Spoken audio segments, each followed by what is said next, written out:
जिसमें पश्चिम बंगाल का मामला तीखा होता जा रहा है। हर बीतते दिन के साथ राजनीतिक हमले बढ़ते जा रहे हैं और बीच बीच में मामला हिंसक भी हो रहा है। 2 दिन पहले ही पश्चिम बंगाल में SIR के मुद्दे पर हंगामा, सड़क जाम, तोड़फोड़ और न्यायिक अधिकारियों को बंधक बनाने की घटना हुई थी। आज फिर से हंगामा हुआ। इस बार इस हंगामे में कांग्रेस के बड़े नेता अधीर रंजन चौधरी फंस गए। दूसरा मामला SIR से जुड़ा है। पता चला कि SIR में कई ऐसे नाम कट गए हैं जो पश्चिम बंगाल के जाने माने चेहरे थे। एक एक कर दोनों खबरों को देखेंगे, लेकिन पहले अधीर रंजन चौधरी के साथ हुए हंगामे वाली घटना की बात करते हैं। मामला यह है कि अधीर रंजन चौधरी मुर्शिदाबाद के बरहमपुर में चुनाव प्रचार करने गए थे। वहां TMC के कार्यकर्ता भी पहुंच गए और आरोप है कि अधीर रंजन चौधरी को चुनाव प्रचार करने से रोका गया।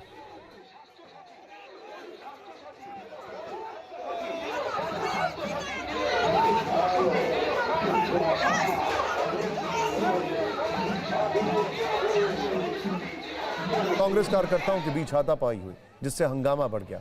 अधीर रंजन चौधरी ने आरोप लगाया कि TMC कार्यकर्ताओं ने उनके प्रचार में रुकावट डाली और उनके साथ बदसलूकी की। इस वजह से हंगामा हुआ। मामला यह है कि बरहमपुर सीट पर कांग्रेस, BJP, TMC के बीच त्रिकोणीय मुकाबला है। अधीर रंजन चौधरी का इस क्षेत्र में गहरा प्रभाव माना जाता है। CM ममता बनर्जी के नेतृत्व वाली TMC इस बार बरहमपुर को कांग्रेस के हाथ से छीनने की पूरी कोशिश में है। TMC ने नरू गोपाल मुखर्जी को मैदान में उतारा है। BJP ने भी पिछले कुछ चुनावों में इस क्षेत्र में अपना दबदबा बनाने की कोशिश की। BJP ने अपने मौजूदा विधायक सुब्रत मैत्र पर ही भरोसा जताया। सुब्रत ने 2021 के चुनावों में यहां से जीत दर्ज की थी और फिर एक बार फिर मैदान में। सुब्रत ने पिछले चुनाव में TMC के नारू गोपाल मुखर्जी को हराया था। कुल मिलाकर यह सीट तीनों दलों ने अपनी अपनी प्रतिष्ठा से जोड़ ली है, इसलिए मामला थोड़ा हंगामेदार होता जा रहा है। अब बंगाल की दूसरी फाइल देखते हैं, जिसमें चुनाव आयोग के स्पेशल इंटेंसिव रिवीजन पर सवाल है।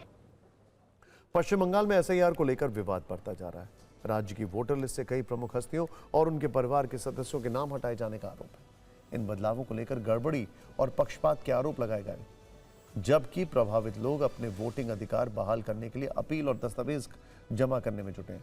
SIR में नाम काटे जाने का में सबसे चर्चित मामला मुर्शिदाबाद के छोटो नवाब सैयद अली मिर्जा का है। ये मीर जाफर के वंशज हैं।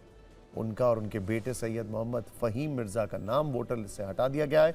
दावा किया जा रहा है कि नवाब परिवार के करीब 80% सदस्यों के नाम सूची से गायब है। इसी तरह महान कलाकार नंदलाल बोस के पोते सुप्रभात सेन, उनकी पत्नी और परिवार के दूसरे सदस्यों के नाम भी वोटर लिस्ट से हटा दिए गए, जबकि वो लंबे समय से बंगाल में रह रहे हैं और वोटिंग करते हैं। प्रसिद्ध कवि शंख घोष के परिवार का एक सदस्य भी इस सूची से बाहर है और उसका मामला अभी भी विचाराधीन है। इसके अलावा मुख्यमंत्री ममता बनर्जी का नाम भी ड्राफ्ट चरण में कुछ समय के लिए विचाराधीन में चला गया था, जिसे बाद में ठीक किया गया। काकोली घोष, दस्तीदार सईदुल्लाह मुंशी, कलाकार अभिजीत मित्रा, अधिकारी रेशमा शरीन, इकबाल और क्रिकेटर मोहम्मद शमी जैसे कई नाम भी SIR के दौरान चर्चा में रहे हैं। लेकिन चुनाव आयोग का दावा है कि करीब 60 लाख लंबित मामलों में से 52 लाख का निपटारा हो चुका है। अब लगभग 8 लाख मामले बाकी हैं। हालांकि तेजी से किए गए इस निपटारे पर भी सवाल उठ रहे हैं। TMC नेता कुणाल घोष ने आरोप लगाया है कि जानबूझकर ऐसा किया जा रहा है। 100 साल से अधिक पुराने परिवारों के नाम हटाना बेहद दुर्भाग्यपूर्ण है और प्रक्रिया में खामियां हैं। BJP नेता समीक भट्टाचार्य ने इन आरोपों को खारिज करते हुए कहा कि SIR प्रक्रिया चुनाव आयोग द्वारा संचालित होती है, न कि किसी राजनीतिक दल द्वारा। कुल मिलाकर यह विवाद चुनाव से पहले राजनीतिक बहस का बड़ा मुद्दा बना हुआ है और सबकी नजर चुनाव आयोग पर है।